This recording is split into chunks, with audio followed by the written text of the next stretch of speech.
আপনারা কি করতেছেন? হ্যাঁ, জমি থেকে ঘাস ঘাস পরিষ্কার করতেছেন। তো এই জমিতে কি করা হবে? ধান চাষ করা হবে। ধান চাষ করা হবে। এর আগে কি ছিল এখানে? এখানেও ধান লাগানো ছিল। ধান লাগানো ছিল।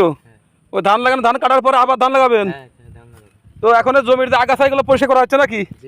তো বন্ধুরা দেখেন কৃষকেরা কতটা পরিশ্রম করে তাদের জমিতে ফসল ফলান, এটা আপনারা স্বচক্ষে না দেখলে পরে আসলে আপনারা কখনো ওটা অনুভব করতে পারবেন না।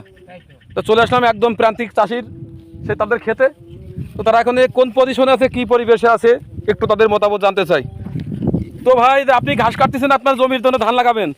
তো আপনি যে পরিশ্রম করছেন জমির জন্য, সেরকম কি আপনি ন্যায্য মূল্য পাচ্ছেন সরকারের কাছ থেকে? পাচ্ছি, আপাতত পাচ্ছি। মানে যা পাচ্ছেন না মোটামুটি চলতেছে নাকি? তো এটা হচ্ছে বর্তমান মাঠের চিত্র। দেখেন এতে ধান লাগিয়েছে, এটাই পাটের জমি ছিল। পাটের জমিতে পাট কাটার পরে ধান লাগানো হয়েছে। তো প্রান্তিক চাষিরা যারা চাষ করছে সেই বিভিন্ন দৃশ্য আপনাদেরকে দেখানোর জন্য সরাসরি